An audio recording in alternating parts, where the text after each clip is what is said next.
All right, starting solids can feel so overwhelming. Should you start with purees, baby-led weaning, allergens, iron-rich foods, GAPS foods? And then suddenly you're wondering, do I need a recipe for like every bite this baby eats? All right, I'm Dr. Elana, pediatric naturopathic doctor, mama of 4, and I'm taking you inside my real life experience with fourth baby. I'll share exactly what I feed him, how I prep it, and how I make starting solids just feel simple, doable, and just deeply nourishing. All right, today's episode is going to be very real life. I'm sharing exactly what I feed my fourth baby as we started solids, but also show you what this looks like now that he's nearing 12 months and just eating more with the family. Now, I want to say this right up front. This is not about doing it perfectly. This is not about needing fancy recipes or making everything from scratch every single day.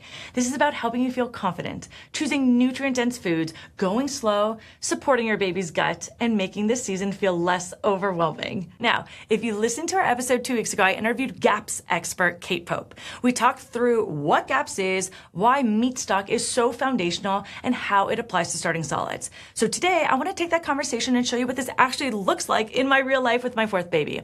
There's no complicated recipes, no perfect schedule. It's just simple, nutrient-dense foods and a rhythm that feels doable. Now, why I care so much about starting solids? I first became interested in the GAPS approach because my experience with eczema at my third baby. When I started learning more about GAPS, gut health, how we can support the digestive system early in life, it really shifted how I thought about starting solids. Now, with my fourth baby, Revi, I'm not saying I'm following GAPS perfectly. I'm not saying every mom needs to do exactly what I do, but I do think there's so much wisdom in starting with those gut-supportive, nutrient-dense foods, especially when we remember that a baby's digestive system, it's still maturing that first year of life. It's not meaning to be afraid of foods, but it does mean we can be thoughtful. And that's really the goal of this episode. I want you to help you feel like, okay, I could do this. I don't need to overcomplicate it, okay? But I want to share like a big picture when we talk about food, okay?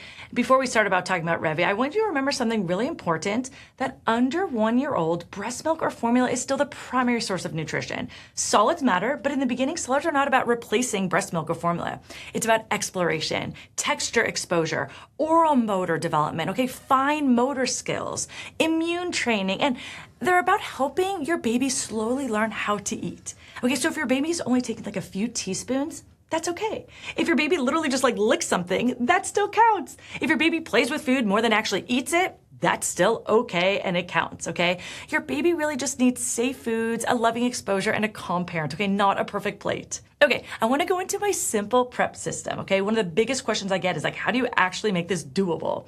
Because I think some moms hear about starting nutrient-dense foods like meat stock, bone marrow, organ meats, fermented foods, and immediately think like, this sounds like too much. I can't do it. But honestly, I don't follow complicated recipes. I do not make brand new baby food from scratch every day, and what makes this doable really for me is having just a few basics ready. I batch create meat stock, I keep some whipped bone marrow ready in the freezer, and I use already prepared organ meats sometimes when needed. And I keep fermented foods on hand like sauerkraut juice, yogurt, and kefir. And then day by day, I combine simple foods based on what we already have. That really is it. It might be like a few teaspoons of meat stock one day, maybe meat stock blended with some soft cooked veggies another day, maybe an egg yolk mixed with bone marrow, or maybe like kefir with blueberries. I'm not making fancy recipes, I'm building from nourishing staples. And that's exactly what keeps it simple. Okay, a quick note on the mess, because I want to be honest, the mess can get to so many people, and I understand we're offering these high-fat, nutrient-dense foods and get messy. Imagine meat stock everywhere, egg yolk, butter. Please just let your baby have fun and make a mess, okay? It takes more time to clean the bib if you're just doing it every second, or more time to clean baby if you're interfering. Sometimes those healthy fats can even leave stains on the clothes. I want you to like step back and just remind yourself that these foods are nourishing. They're worth it. The mess is just part of the process. And to be honest, this was super uncomfortable for me with the first couple babies, but by baby 3 and 4, it's like I just let them go at it and I clean up at the end. I remind myself 2 things. Number 1, messes help babies learn. When babies touch, squish, smear, taste, explore food, they're just getting sensory input. They're learning textures, building connections in the brain. I don't want to interfere too much. Okay, number 2, wait until the end. Clean at the end. This one is huge. Stop cleaning as you go. I know it's hard. I know you see the yogurt on the cheek, the butter on the fingers, and the meat stock dripping down the bib. You want to clean it immediately. But when we keep wiping and cleaning every second, it interrupts the baby's process. And honestly, it just adds more work to your plate. So let baby get messy. Let them explore. Let them enjoy the food. Then do one big cleanup at the end. Okay, it's not always convenient, but it's worth it. Now, these are nourishing foods and babies learning so much more than just how to eat. Okay, let's go to how we started and when we started.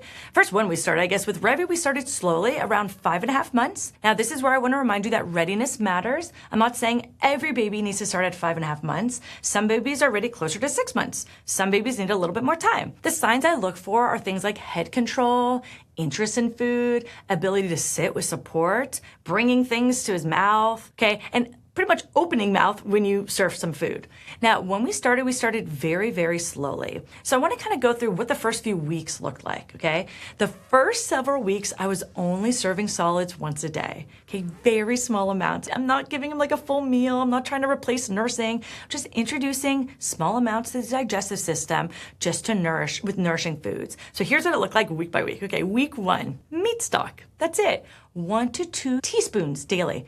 If your child wants more, give him more, but 1 to 2 teaspoons meat stock for that first week, once a day. Meat stock is different from bone broth. We go into this in the GAPS interview with Kate Pope, but in short, meat stock is typically cooked for a shorter period of time and can be gentler for some babies. Okay, it gives babies minerals, gelatin, amino acids, just really gentle gut supportive food to start with. Okay, week 2, meat stock plus a tiny little drip of sauerkraut juice. We call it the brine, the juice. Mix in meat stock, okay? And when I say tiny, I mean tiny. We're talking just like a little exposure to those beneficial fermented food compounds, okay? Week 3, meat stock pureed with some soft cooked vegetables and a little maybe soft meat from the stock. So now we're building a little bit more texture, some nutrition, but still keeping it very gentle. Okay, again, you see how slow we're doing this. Okay, week 4, I added egg yolk and some bone marrow. Egg yolk is just one of my favorite foods because it's nutrient dense and it provides important nutrients like choline, fat-soluble vitamins, and healthy fats. Bone marrow, another beautiful nutrient-rich food. It can be whipped in small amounts. Now I broil the bones, I scoop out that marrow, I refrigerate it, and I whip it. That's it. It's so easy, and then I freeze it. We have it for weeks. Let's get to week 5. So we're already a month in, okay? Week 5. I'll maybe slice some apples, maybe some pears, and I stew it in meat stock and some butter maybe, and then I serve it directly to baby. This is such a simple way to introduce fruit while still pairing it with a fat, something more nourishing. I'll talk more a little bit about fruit soon, but thoughts on just introducing sweet foods, I'll get to that in a little bit. Okay, week 6 and beyond, now I'm adding more fermented foods like kefir and yogurt. Again, not huge amounts, just little exposures. The point here is that this is slow. Can you tell how slow this is? And that's okay. I'm introducing slowly, I'm watching his cues, and I'm just not adding much at once. Okay, so you may ask, like, why do I go so slow?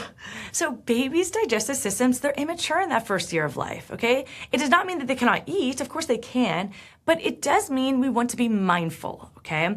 When you introduce too many foods too quickly, it can be harder to tell what your baby's reacting to. And if you notice a rash, maybe tummy discomfort, maybe mucus in the stool, maybe even constipation or sleep changes, I like to just introduce slowly so I can observe. But I also want to say this, if your baby shows interest and wants more food, it is okay to offer more. Revi loves food.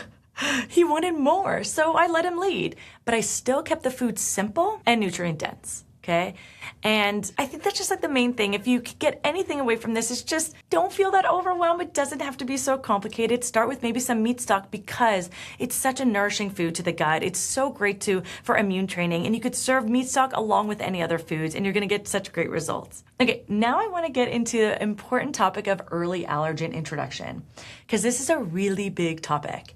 And I'm personally a big believer in introducing early food allergens. Research shows introducing common allergens in infancy, especially starting that first 4 to 6 month window when baby is developmentally ready, may help reduce the food allergies later in life. But here's the part I really want moms to understand. Okay, these foods, they're not always the most gut supportive foods, okay? For some babies, they can be irritating. So I do not think of early allergen introduction like, let's give a baby a whole serving of peanut butter or wheat or dairy. No, okay? I think of it as tiny immune system exposure. Sometimes no more than a fingertip amount. I'm talking about a tiny amount. The goal is not nutrition, okay? The goal is to train the immune system. So what does that actually look like? Maybe when I serve meat stock, I might mix in the tiniest bit of peanut butter in the meat stock. That's it, okay. When I serve sauerkraut juice, I might sprinkle a little ground almond or walnut into something baby's already tolerating. Okay, when I introduce kefir, I might smear some on a piece of shrimp. Baby can safely suck on or mash into tiny bits, okay, into the kefir. You might cringe at the combination, but babies love exploring new tastes. They don't have the same food rules as us adults do, okay? So please do not project your food palette onto them. In fact, you want to expose them to all different types and textures and tastes of foods early on, because that's how they're going to learn. So that's how I introduce early food allergens. And I want to kind of go over the top allergens, so you just make sure that you hit all of these. And you don't want to just give it once. You want to give them repeated over the next few months, okay? Number 1, peanuts, okay? Another top allergen, tree nuts. Okay, this encompasses almonds, walnuts, cashews. Okay, sesame seeds. I like to give this in like a paste, okay? Tahini is a sesame paste, or you can also introduce it in like a hummus, okay? Sesame seeds. Dairy, I love doing it in the fermented form. Okay, we're not giving milk to kiddos under 1, but you can give kefir or yogurt. Shellfish, so I usually start with some shrimp or even something like oysters, because oysters are so nutrient rich, so high in iron, so high in zinc. Eggs, and I like to separate the yolk from the white. I always start with the egg yolk because that's where the nutrients are, and the white is actually where there's more allergy, so I like to separate that. Soy, could do that in the form of tofu, and then wheat. Wheat I like to use last because I don't think a lot of grains are very good for that first year of life, so I like to do that last. Okay. Now, I personally rotated each of these in during the first few months of Revi's life, and I continue adding them here and there. Now, the only one I have not tested yet is wheat. Like I mentioned, I kind of wait for over the year because I don't feel babies digest grains as efficiently early on. Babies produce an enzyme amylase, okay? In higher amounts as they get older, amylase helps break down those starches and grains. So for me personally, I feel just more comfortable waiting until closer to 12 months for grains. So I do skip the rice cereals, I skip oatmeal and breads and noodles. But again, that's just my approach. You talk to your doctor about what makes sense for your baby, especially if your baby is higher risk for food allergies or has a history of eczema reactions or family history, okay? Now, Revi again loves food. I know I'm bringing this up again. He does. It's so sweet. And when I mean loves food, I mean like really loves food. He watches us eat. He reaches for my plate. He literally grabs food like out of my mouth at times, okay? It's crazy. So I knew he was interested. And that was very different from my first daughter. Okay, my first daughter, she ate so slowly. Honestly, she didn't care anything about food. She just wanted to nurse. It was not until I weaned her at 21 months that she really actually started taking to solids. But I still served solids. I still let her play. I still let her explore, because eating is just so much more than nutrition in this age, okay? It helps develop the fine motor skills, oral motor skills, sensory exploration, and really a family meal rhythms, right? So if your baby is not eating like your friend's baby, please don't panic. Okay, some babies love food right away. Some babies need more time. Your job is just to offer, expose, support them, and just stay calm. Okay, one of the other things that moms really get anxious about is choking. And rightfully so, but I really want you to understand the difference between gagging versus choking, because I feel like so many moms get paranoid with gagging, yet that's actually a very natural reflex, so I want you to differentiate. Okay, gagging. Gagging, you're gonna hear more audible sounds. Choking is actually gonna be much more silent, okay? So here's how you're gonna differentiate. Gagging, loud, baby may be coughing, making noise, pushing food forward with their tongue, or just looks uncomfortable for a few seconds. Okay, most of the time they're going to work it out. Please try not to immediately assume they're choking and jump in, because that can actually interfere with them figuring it out and make things a little bit worse, okay? Choking is very different. Like I said, it's quiet. You don't hear those sounds. If your baby is silent, struggling to breathe, turning blue, unable to make sound, or clearly not moving air, that's the emergency, and that's when you need to act, okay? Now, if you're really concerned about this, really paranoid, I always recommend to parents you could take an infant CPR course or a choking course before starting solids. Not because I want you to be scared, okay? But because confidence comes from just knowing what to do, okay? Knowing how to act, knowing where your tools are, having confidence in that, you're gonna just do so well. It also helps you stay calmer, because if it's simply gagging, you just understand the difference. All right, now I really want to move into more of the meals, because I know you're here listening. You want to really understand. You're probably getting your notes out. Okay, it's going to be simple. We're going to do it. You could do this. I know you could do this. So the first couple months, again, I was mostly serving solids just once a day in small amounts, maybe like a sprinkle in of an allergen here and there, not every meal, but just like every other day or something. And I would track. I want to help train that immune system, look for any reactions. Then around 8 months or so, some babies start wanting more food. Maybe for some babies 9 months, maybe some babies 10 months, but they start wanting more food. Not all babies, but a lot of them. By around 9 months, maybe babies are moving toward 3 meals a day because every time you take out a meal, they want a meal. Now, Revi started wanting 3 meals a day earlier than that. I swear, I feel like he was like 7 months and he's like eating 3 meals with us. I knew he wanted food because he was actually trying to eat with us. He was reaching for our plates. Like I said, he was taking bites out of my mouth. He just wanted to be part of mealtime. So it's okay to offer more food. Just please take your child's lead. But if they're only getting 1 or 2 teaspoons a day, that's okay too. Please just let your child take the lead and trust in your baby. Okay, on average, around 9 months though, you can assume you're working towards 3 meals a day. It's not an adult meal. Maybe it's like a teaspoon of each little thing, okay? So here's like a couple of things like what our actual meals look like now that Revi's nearing 12 months and I'm serving 3 meals a day. I usually pair 2 or 3 simple foods together. It's not a whole meal, it's just how I'm pairing. Okay, so maybe 1 meal. Slow cooked meat, like leftover from the meat stock, with a veggie I steamed in meat stock. So maybe it's like shredded meat with carrots that were steamed in meat stock. Meal. Okay, next, kefir, maybe, or yogurt mixed with blueberries. Done. Stewed apples or like pears I slice up and I'll cook it and stew it in meat stock. Maybe I'll put a little liver in there. He grabs it, puts it in his mouth. Meal. All right, how about this? Bone marrow pancakes. Okay, now we're getting a little fancy. I mash a banana. I whip some egg yolks. I defrost some of that bone marrow that's in my freezer and I add a little bit of tapioca flour. I make pancakes. Done. Those save really well in the fridge or freezer. Okay, another morning. Okay, I scramble some egg yolk or I scramble some eggs. I serve it with sauerkraut on the side. Done. Sardines, those are really healthy, great. I mash those up. I serve it with avocado. Smells, but again, you gotta just get over the mess and the smell, okay? Because it's so nourishing for our babies. Okay, ground beef, cooked with meat stock and maybe some broccoli that's cooked in some meat stock. Let them go for it. Okay, maybe some mashed sweet potatoes with some butter and meat stock. Done. Okay, how about some soft shredded chicken? Maybe I made a big chicken, I put in some water, I made the whole meat stock with a big chicken. Great, I have some soft shredded chicken and I already have the meat stock ready. I add some zucchinis.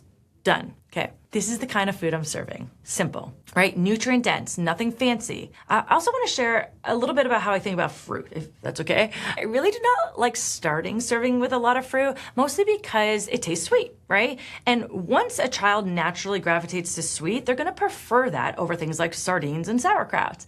So I want to be clear, it's not that I'm saying fruit is bad, I serve it. Fruit is wonderful, but I like to pair it with something nutrient dense, whether that's like a healthy fat or some meat stock, or even cooking it down a little bit. Like I said, I serve blueberries with some kefir or yogurt, or maybe the banana I might mix with an egg yolk and bone marrow, or maybe fruit is just part of a meal, not like the whole meal. With Revi especially, I realize that if I serve fruit first, he's not gonna go to the other nutrient-dense foods, the fats, the iron-rich foods. So I like to serve it almost like after he eats the eggs and the liver, and then I'll serve the blueberries. Just something that I like to do.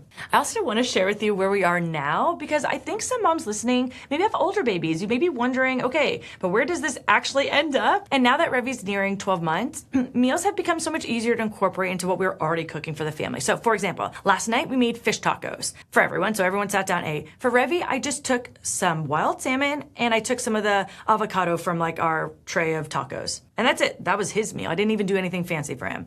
The night before, we made burger bowls. Revi got a burger, so ground meat, Bubby's fermented pickles, that was already part of the meal, and then I steamed some carrots and meat stock to serve alongside it. Done. He's part of our meal. Over the weekend, we made one of our family favorites. We love these Greek lemon lamb chops. Oh, they're delicious. With green beans and rice. Revi got a lamb chop, which he loved and devoured. He ate it with the green beans. He picked all by himself, like baby-led weaning style. It was so cute. Okay, this morning, I made myself scrambled eggs and butter. I shared them with him along with some sauerkraut, and I started making my own homemade sauerkraut. This is so new for me, and it's so easy. It's so delicious. He wanted more after more. And after the sauerkraut, I also gave him some melon. I had some cantaloupe, but that was after he ate the eggs and the kraut, because again, I want to prioritize those nutrient-dense foods first versus him just filling up on cantaloupe. I hope that helps you. Does that help you? I hope that helps you, especially as baby gets older, what to expect. it really does get easier to incorporate the foods you're already cooking and serving your family. Now, I still make meat stock. In fact, I love having meat stock available in the freezer ahead of time. I use it to steam veggies, stew veggies or fruits, or simply just warm it up and we just drink it in a little cup with the whole family. He sees the whole family. Oftentimes I'll add it to a chili or I add it to a soup. I mean, it's the base of a soup, or we just sip it, okay? But he sees us all doing it. We're all doing it together. It does get easier with time. I promise, like in the beginning, it feels overwhelming, but it does get easier. And after you slowly introduce foods, your meals become babies' meals. Everyone gets to eat together. Everyone gets to nourish themselves together. I want to do a quick rapid fire section because I receive so many questions for you mamas and I love it. And I don't want you to feel overwhelmed or anxious. So I'm hoping this rapid fire question, you can do it. Also, please note, inside the Dr. Mom membership, I've answered dozens more questions in detail during our live Q&A call last month. I did a designated one just on starting solids because I so badly want to support you mamas. That recording is waiting for you inside the library. We're also continuing to always work on updating more starting solids content because clearly you want it, so I'm working hard to get it to you. But I do want to cover just some big ones here on this podcast for everyone. First question I get a lot of, do I give my baby water? Great question. The answer is yes. I do offer water once solids are introduced, especially if there's any constipation. But remember, breast milk, formula, that is still the primary drink under 1. So I don't want water to replace breast milk or formula. I just offer small amounts. One thing I actually personally like to do is add probiotics to the water. So I mix the probiotic that I choose for my child in the water. And so then it's just he has small sips throughout the day and I call it probiotic water. So that's kind of his water. The only other thing that he may drink is meat stock in his little cup. So those are the only things that I ever put in a cup.